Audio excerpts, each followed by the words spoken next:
Welcome to the Khan Law Studies.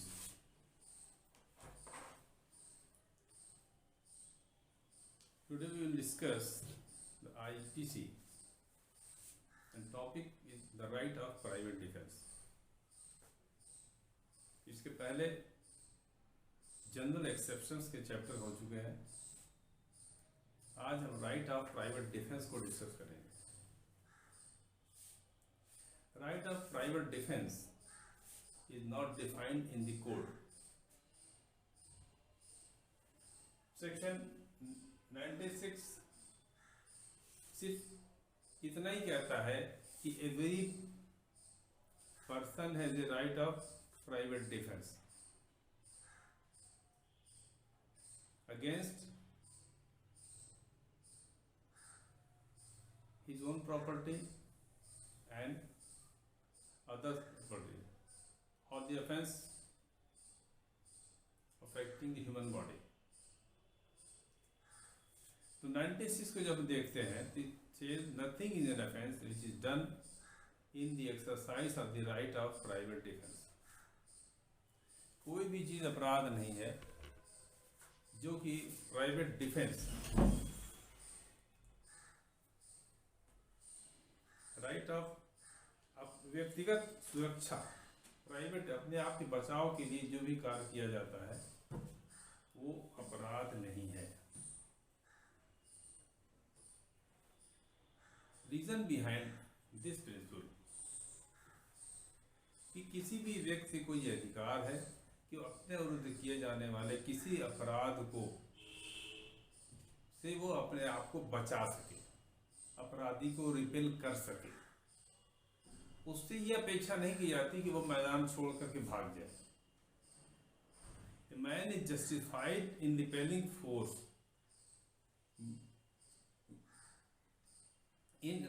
Force by force in defence of his person and his property against one who manifestly intends by violence or tries to commit a felony upon either. Repelling force by force. Repelling force by force is justified. A person is not expected to retreat. भागने की आशा उससे नहीं, बल्कि क्या right उसे है इनमें परसू ही adversary अपने विपक्षी को पीछे दौड़ सकता है till he finds himself out of danger.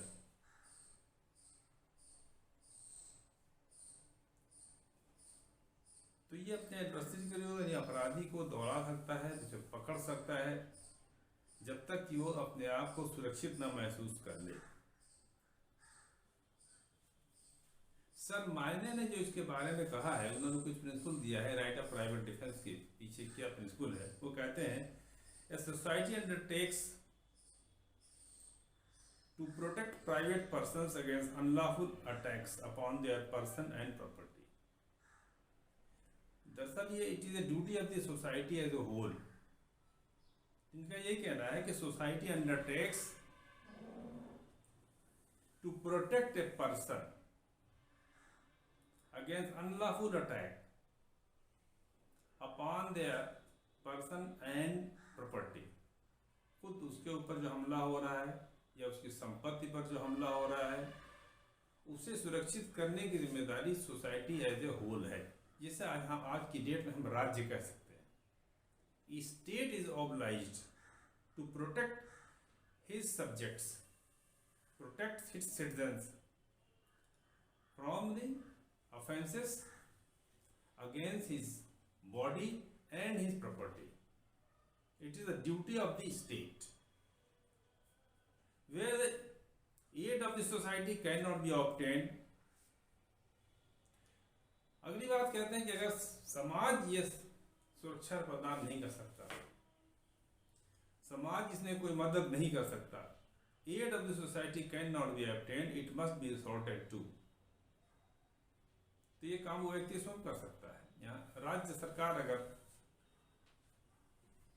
राज्य की पुलिस राज्य की सुरक्षा कर्मी अगर किसी पर हमले को बचाव नहीं कर सकते हैं तो उस व्यक्ति को ये अधिकार है कि अपना बचाव वो स्वयं करे। इसीलिए इसे कहते हैं राइट ऑफ प्राइवेट डिफेंस। तो ऐसी स्थिति में वो व्यक्ति अपनी संपत्ति को, अपने शरीर को प्रोटेक्ट करने के लिए जो भी आवश्यक कदम, जो भी आवश्यक कार्य कर सकता है वो कर सकता है, उसमें वो जस्टिफाइड होगा। बस आगे ये कह दिया गया कि what proportion the violence must be used.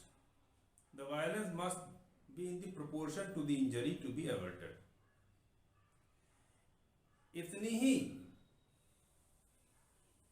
Violent, इतना ही फोर्स यूज किया जा सकता है जिससे कि वो व्यक्ति अपने आप को बचा सके, उसी अनुपात में।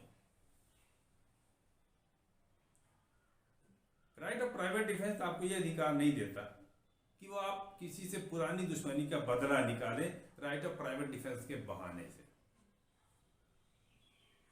It must not be employed for the malicious feelings। ये जनरल प्रिंसिपल ये है कि राइट ऑफ प्राइवेट डिफेंस क्यों दिया गया। It is the duty of the society to protect a person or his property from the offences caused by the aggressors. If society fails to do so, then that person has a right to protect his person or his property. He is not expected to retreat,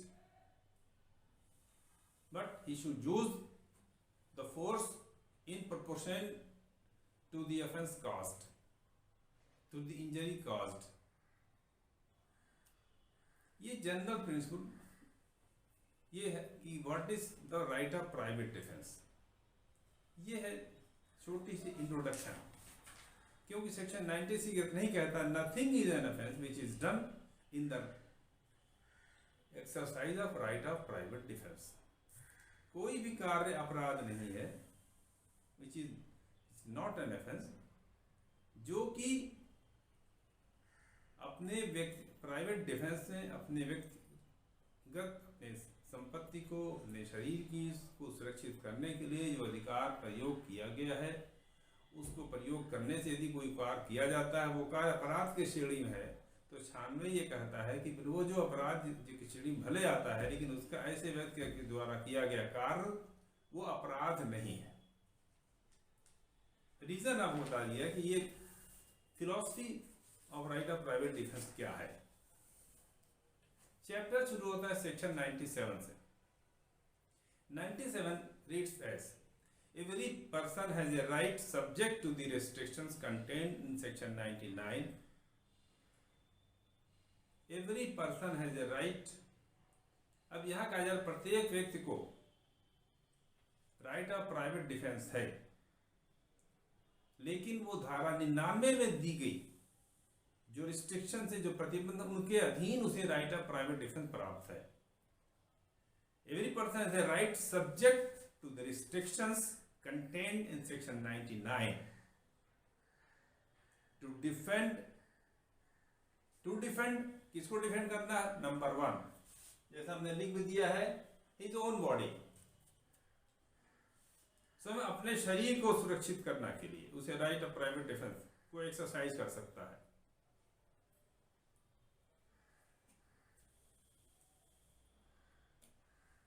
इसमें वो व्यक्ति स्वयं अपने शरीर की सुरक्षा करने के लिए राइट ऑफ प्राइवेट डिफेंस का यूज कर सकता है, बल्कि अन्य दूसरे व्यक्तियों के भी शरीर को सुरक्षित करने के लिए इस अधिकार का प्रयोग कर सकता है।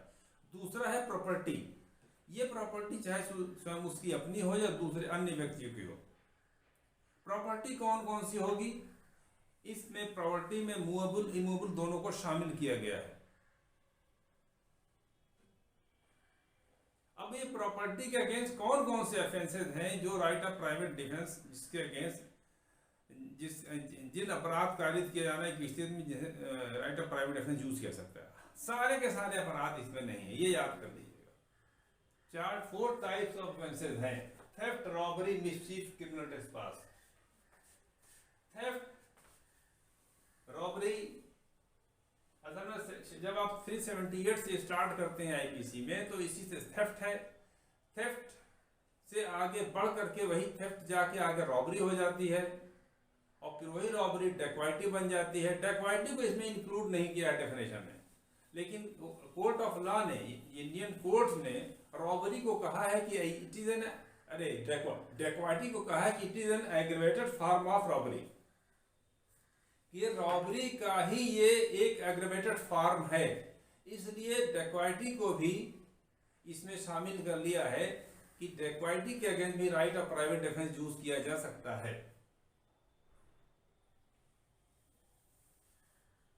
तो प्रॉपर्टी मूवेबल हो या मूवेबल हो, सब उसकी अपनी हो या किसी अन्य व्यक्ति की हो, वो प्रॉपर्टी कौन सी होगी? Theft, robbery, mischief, criminal trespass, ये चार तो इसमें शामिल हैं। और डकैती को कोर्ट ने रिकॉग्नाइज किया है क्योंकि it is aggravated form of robbery. When A robbery is done by 5 person, जैसे डकैती क्यों हो, डकैती की डेफिनेशन हम देखते हैं कि डेफिनेशन इस तरह से उसे डिफाइन किया है कि उसमें रॉबरी आ जाती है।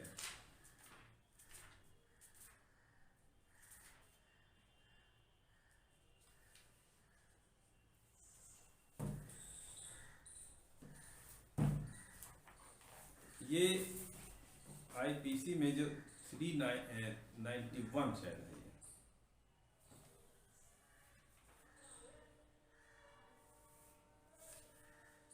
देखिए 390 में कहता है कि रॉबरी एंड डकैती। रॉबरी क्या है? रॉबरी को डिफाइन किया है, when theft is robbery, when extortion is robbery. तो सेक्शन 390 जो बताता है कि रॉबरी यानी चोरी कब रॉबरी हो जाती है और एक्सटॉर्शन कब रॉबरी हो जाती है।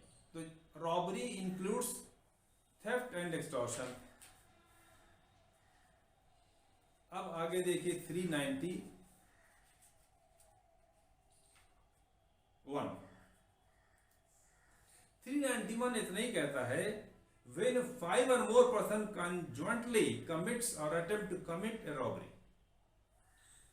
नंबर ऑफ पर्सन का फर्क पड़ता है। when 5 or more persons conjointly commits or attempt to commit a robbery, 5 व्यक्ति यदि संयुक्त रूप से रॉबरी कारित करते हैं या रॉबरी कारित करने का प्रयास करते हैं, तो क्या होगा? The whole number of persons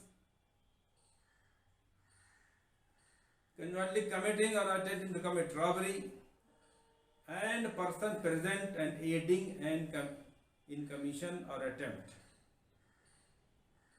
इसमें वो भी व्यक्ति शामिल है जो वहां मौजूद है, इसकी इन लोगों की मदद कर रहा है।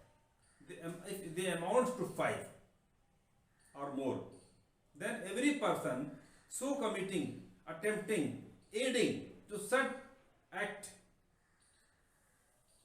they commit डकैती।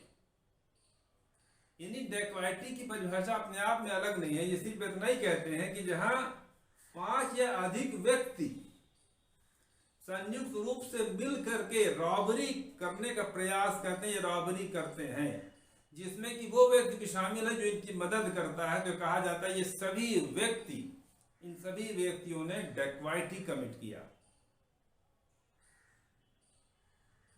और यही रॉबरी अगर 5 से कम है तो ये रॉबरी की परिभाषा में आ जाएगी, लेकिन इफ दे आर 5 पर्सन तो ये डकैती हो जाती है। तो डकैती इज बेसिकली ए रॉबरी।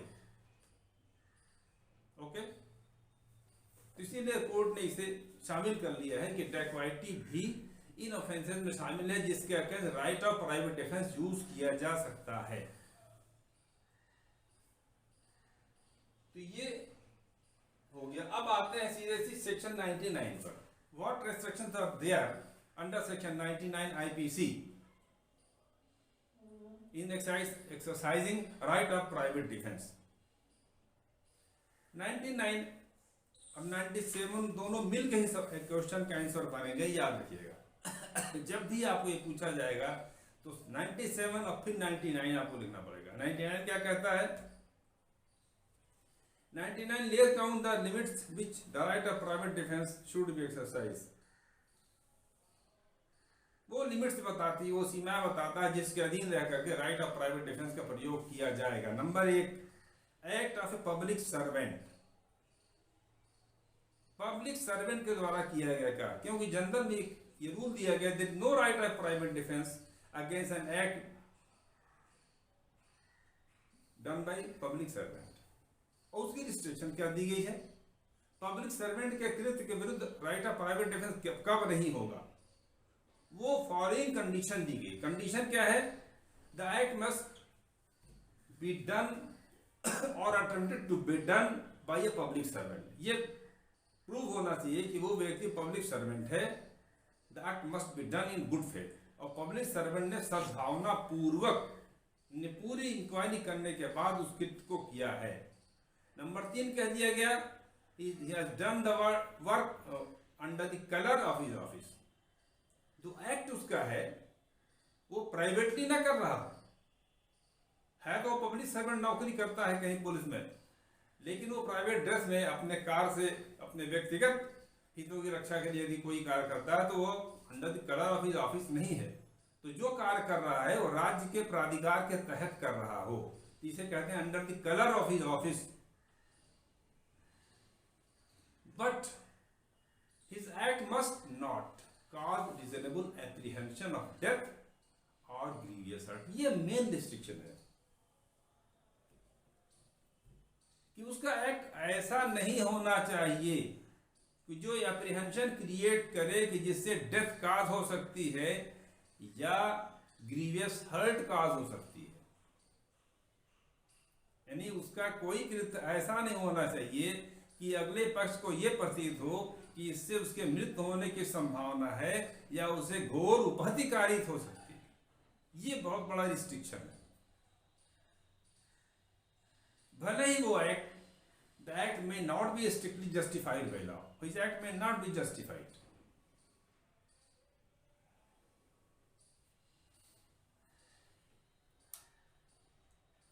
और लास्ट में कह दिया गया है कि there must be reasonable grounds for believing that the act was done by public servant as such or under his authority। यानी the other person must have reasons to believe। Reason to believe भी define किया गया है। He has reasons to believe that the act was done by a public servant under his authority, कि वो कार्य वास्तव में पब्लिक सर्वेंट के द्वारा अपने प्राधिकार के तहत ही किया जा रहा है। ये इसका विश्वास करने का आधार मौजूद होना चाहिए। इसको ध्यान से आप पढ़ लें क्योंकि अगला जो एक्सप्लेनेशन है वो इसी से रिलेटेड है। इस पब्लिक सर्वेंट के बारे में इसके साथ साथ आपको पढ़ना पड़ेगा एक्सप्लेनेशन 1। एक्सप्लेनेशन 1 क्या कहता है? एक्सप्लेनेशन 1 क्लियर करता है, a person is not deprived of the right of private defence against an act done attempted to be done by a public servant as such. यानी अपने आप में उससे वंचित नहीं किया सकता कि वो अपने राइट ऑफ प्राइवेट डिफेंस का प्रयोग ना करे, अनलेस, जब तक कि वो ना जानता हो, अनलेस ही नोज और has reasons to believe that the person doing the act is such public servant. जो हमने लास्ट बताया, last point, there must a reason to believe that the act was done by a person who is a public servant under his authority. ये explanation clear करता है इस बात को। तो पहला है there is no right of private defence against an act done by public servant under the certain circumstances under the limitation. वो लिमिटेशन आपने देख लिया कि कौन कौन सी शर्तें पब्लिक सर्वेंट को पूरा करनी पड़ेंगी।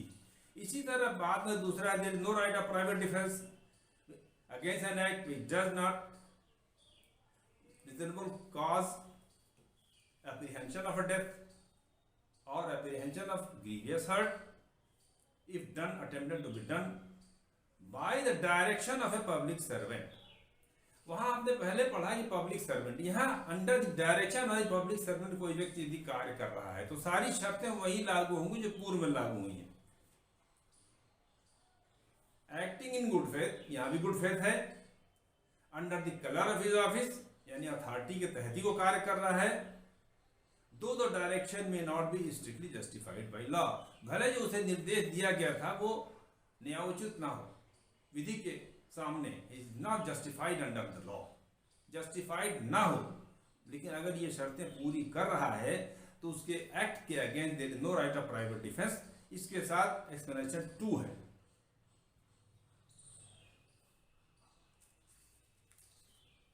यहां भी कह दिया गया कि अदर पर्सन के बारे में he must know or has reason to believe know that the person doing the act is acting under such direction। And जो आदमी right of private defence exercise कर रहा है, अगर वो जानता है कि वो व्यक्ति जो है पब्लिक सर्वेंट के निर्देश के अधीन कार्य कर रहा है या उसके पास विश्वास के ऐसे कारण हैं, he has reason to believe that the person doing the act is acting under such direction or unless such person states the authority under which he acts।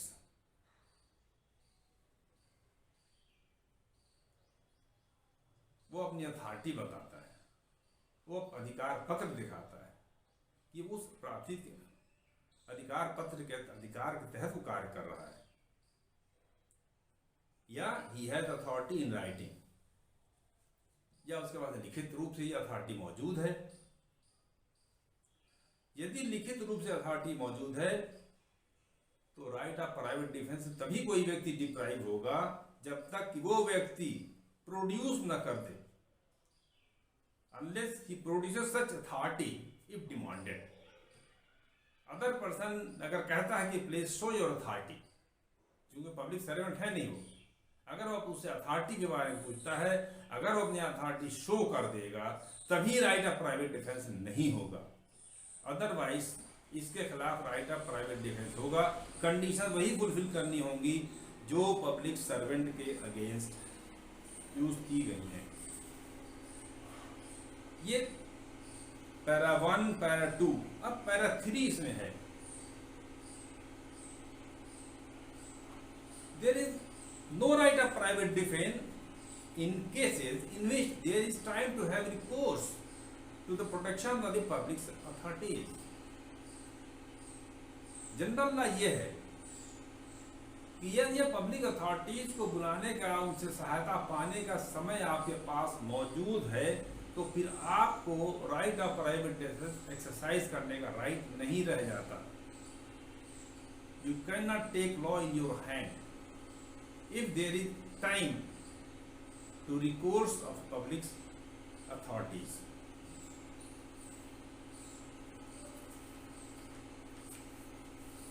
recourse of public authority, recourse of public authority क्या है? अगर recourse of public authority नहीं मौजूद है, इतना समय नहीं है कि पब्लिक अथॉरिटीज को कॉल किया जा सके, उनसे हेल्प लिया जा सके, तो राइट ऑफ प्राइवेट डिफेंस मिलेगा।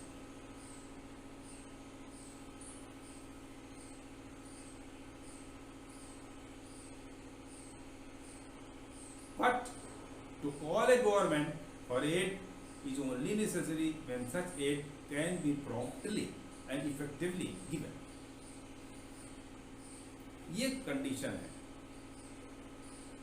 फिर पब्लिक अथॉरिटीज से हेल्प लेने के लिए, to call public authorities for aid, it is necessary that when such aid can be promptly given और इफेक्टिवली गिवन। इतना टाइम है कि वो प्रॉम्प्टली तुरंत पहुंच करके वो मदद कर सकते हैं, तभी ये क्लॉज लागू होगा।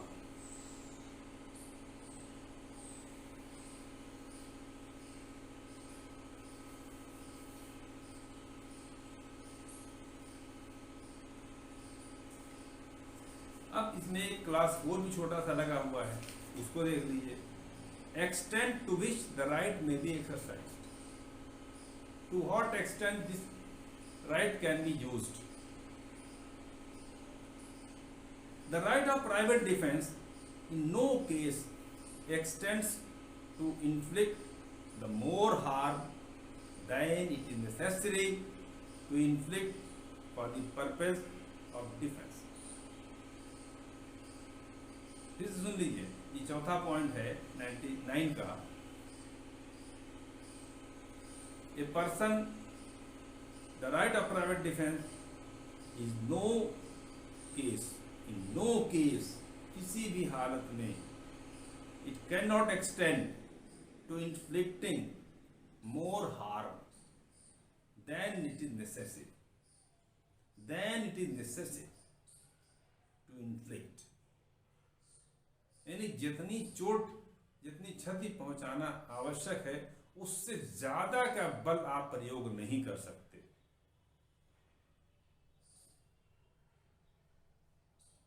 अपने बचाव के लिए जितने बल का प्रयोग आप कर सकते हैं, उससे अधिक बल का प्रयोग नहीं कर सकते।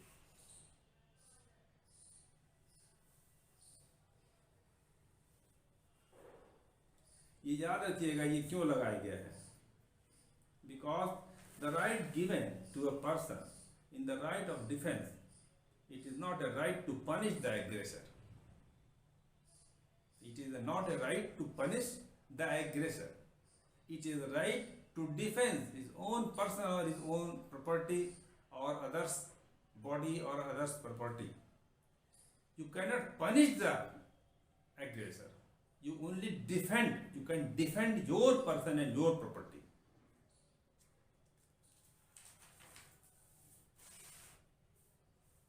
इसमें एक एग्जाम्पल दिया हुआ है, एक एग्जाम्पल है, it would be illegal to confine a man who is found plowing upon his neighbor's land by the day। किसी व्यक्ति को आपने पकड़ लिया जो कि अपने पड़ोसी की जमीन को हल चला रहा था, फिर किया क्या, to keep him till can be handed over to the police, उसको पकड़ करके कन्फाइन कर दिया, कमरे में बंद कर दिया ताकि पुलिस को दिया जा सके।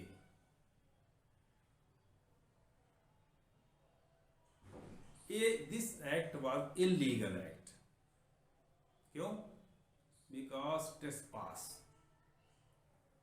The person was trespassing the others land, because trespass is not one of the offenses that would raise a right of private defense। जैसे हमने बताया कि हर अपराध के विरुद्ध राइट ऑफ प्राइवेट डिफेंस नहीं है। तो ये ट्रेसपास था, दूसरे की भूमि पर पहुंच करके अपराध कारित करने के लिए अवैध कारणों से उसको खेत को, उसकी जमीन को जोत देना, it was a trespass to land था। और ये सेक्शन बताता नहीं है, ये सेक्शन 97 प्रॉपर्टी में थेफ्ट, रॉबरी, मिस्चीफ के अंदर ट्रेसपास को कवर करता है, ट्रेसपास को कवर नहीं करता है। इसलिए ट्रेसपास करने वाले व्यक्ति को कन्फाइन करके पुलिस को देने के लिए अगर कमरे में बंद कर दिया जाता है तो ये यहाँ पर ये राइट ऑफ प्राइवेट डिफेंस नहीं माना गया।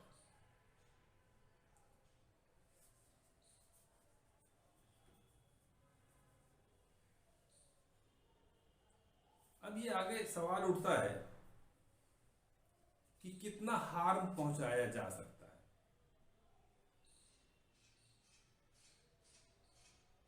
अपने right of private defence exercise करने में दूसरे व्यक्ति को कितना हार्म कहा।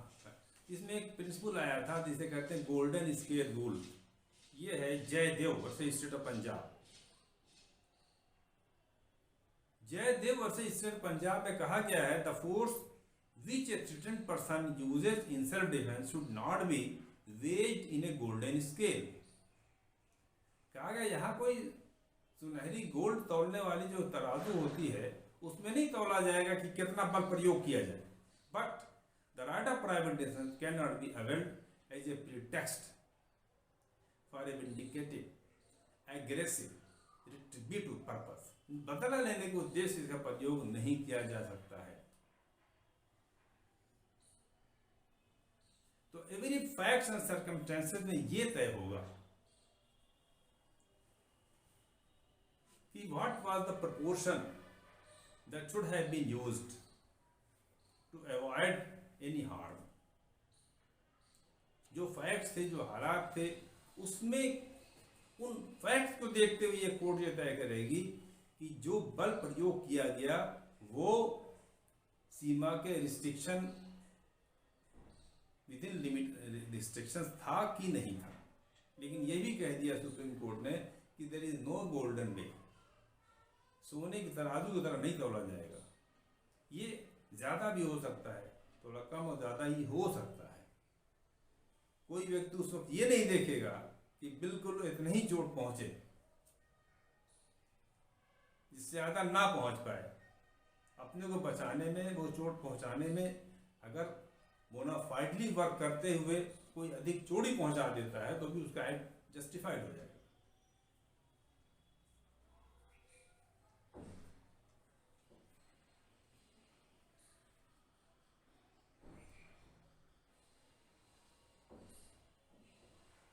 एक केस ला इसमें था, बहुत पुराना है, करीम बख्श का। A person finding a thief entering into his house at night, though an entrance made in the side wall,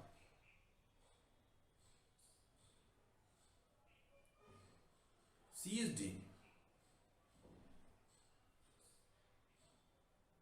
दीवार में छेद करके, जिसे कहते हैं सेंध लगाना, सेंध लगा करके किसी के घर में घुस सका। एक आदमी ने उसे पकड़ लिया, seized him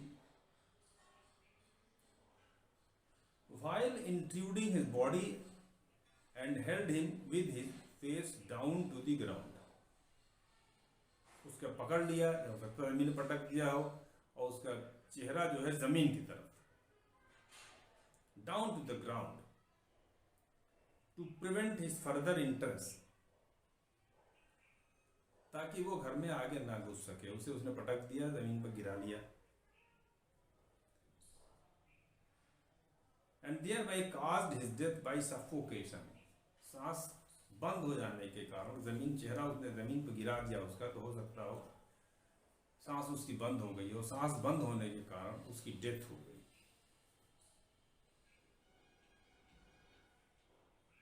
तो कहा गया it is a justified act.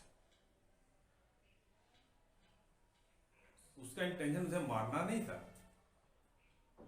उसने सेंध लगाते हुए पकड़ा, पटक दिया जमीन पर, चेहरा उसका जमीन की तरफ हो गया, और सफोकेशन के कारण उसकी सांस रुक गई, मर गया वो। तो इंटेंशन अधिक चोट पहुंचाना नहीं था, इसलिए कहा गया द एक्ट वाज जस्टिफाइड। ये डिसाइड हुआ है करीम बख्श के केस में।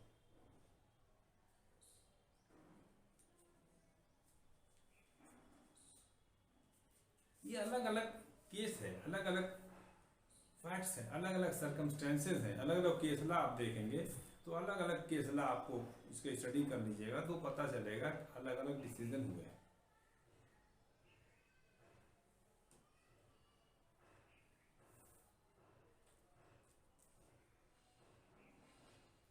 अब इसी तरह से रिलेटेड एक केस है एक्सेसिव हार्म। एक केस ला है जिसमें एक्सेसिव हार्म माना गया। ये भी क्वींस बेंच का केस था, queen versus Fakira. A thief was caught at night with half his body and his head inside the wall of the house। आधा जिस्म और गर्दन उसकी घर के अंदर थी और बाकी हिस्सा बाहर था। घर वालों ने क्या किया? He was struck with a pole 5 times on the neck। घर वालों ने उसकी गर्दन पर 5 पोल लेके, वो चाहे वो बांस का हो, चाहे बंबू हो, चाहे किसी का पोल ले करके उसकी गर्दन पर हमला कर दिया और उसकी डेथ हो गई। देखिए दोनों घर चोरी के केसेस हैं। वहां पर उसने पटक दिया जमीन पर, चित पटक गया, उसका मुंह जो नीचे की तरफ हो गया, सांस रुक गई, मर गया। उसने एक्सेसिव कोई एक्ट नहीं किया। यहाँ पर इन्होंने क्या देखा कि गुजरात उसको डंडे से, खंबे से, जिससे वो मारा उसे, और उसकी गर्दन पर हमला किया, यानी वाइटल पार्ट पर हमला किया। वाइटल पार्ट पर हमला हमेशा माना जाता है इंटेंशन टू कॉज डेथ। तो क्या हुआ? The accused was convicted of culpable homicide not amounting to murder, यानी सेक्शन 304 आईपीसी में एक कमिटेड इसको कन्विक्शन हो गया, because more harm was done that was necessary. Court ने माना कि आपने जितनी क्षति कारित करनी चाहिए थी उससे अधिक क्षति कारित की। ये केस लॉज है, इसके जो केस लॉ आपकी किताबों में है उसे देख लीजिएगा। ये बेसिक प्रिंसिपल्स हैं, इसको समझ लिए, फिर केस लॉ लिखना, उसको बताना आसान हो जाता है। बीच में एक सेक्शन 98 है, उसको पढ़ लीजिएगा कि राइट ऑफ प्राइवेट डिफेंस जो है कहाँ कहाँ और किसके खिलाफ आप यूज कर सकते हैं। यानी ऐसा व्यक्ति जो कि जनरल एक्सेप्शंस में जो ऐसे बहुत से व्यक्ति आते हैं जिनके द्वारा किया गया कार्य अपराध नहीं होता है, जैसे हैं पागल है, लुनेटिक।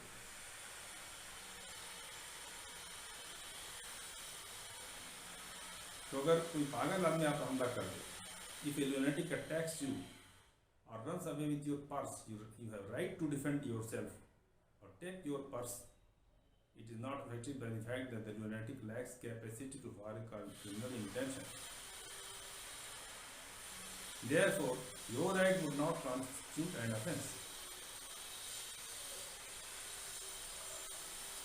यानी ऐसे व्यक्ति जो मैंसरिया जो इनके अंदर उत्पन्न नहीं हो सकती है, जो सामान्य अपवाद में ही बचा दिए गए हैं, जैसे बच्चा है, nothing is offense is done by a child below the age of 7 years, 7 साल से छोटे का बच्चा वो ऐसा कार्य कर रहा है कि जिससे कि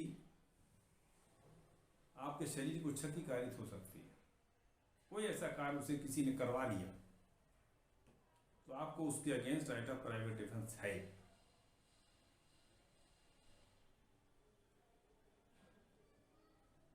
Want of maturity, by the reason of youth, the want of maturity of understanding, इसमें 7 साल के छोटे का बच्चा होगा, 7 से 12 का बच्चा भी आ जाएगा इसमें, क्योंकि वर्ड यूज किया गया है the youth by the want of maturity of understanding, unsoundness of mind भी आ गया, और the intoxication of the person. Intoxication, नशे में कोई व्यक्ति है, उसके विरुद्ध भी राइट ऑफ प्राइवेट डिफेंस है।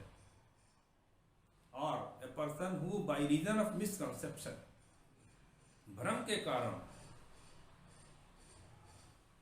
अगर कोई व्यक्ति कोई कार्य कर रहा है, जैसे आपने पढ़ा होगा मिसकंसेप्शन के बारे में, केसला है कि एक बाप ने रात में भूत समझ करके अपने ही बच्चे पर हमला करके मार दिया। तो ऐसा कोई व्यक्ति अगर आपको भूत समझ करके आप पर रात में कहीं ऐसे का हमला कर दे तो आप उस पर अटैक कर सकते हैं। अगर वो आपकी जान लेना चाहे तो आप भी उसकी जान ले सकते हैं। तो मिसकंसेप्शन यदि कोई व्यक्ति ऐसा कार्य कर रहा है तो उसके अगेंस्ट राइट ऑफ प्राइवेटेशन है।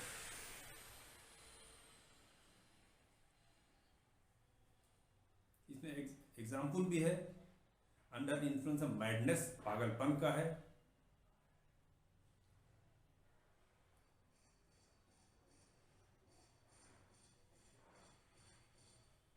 हाउस ब्रेकर के अगेंस्ट है, मिसकंसेप्शन का भी एग्जाम्पल दिया हुआ है। तो ये ऐसा नहीं है कि ये वक्त हमला पागल आदमी कर रहा तो इस पर हमला क्यों करें। अगर वो आपके बॉडी, आपकी प्रॉपर्टी को क्षति पहुंचा सकता है, पहुंचाने की कैपेसिटी है, आप समझते हैं, रीजनेबल कॉज मौजूद है, रीजंस आप जानते हैं, तो आप इन तमाम व्यक्तियों को विरुद्ध अपने राइट ऑफ प्राइवेट डिफेंस को यूज कर सकते हैं।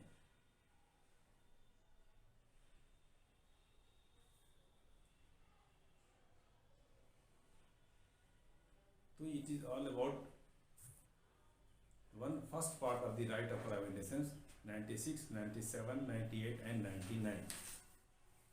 इसके बाद सेकेंड पार्ट शुरू होगा सेक्शन 100 से, वो नेक्स्ट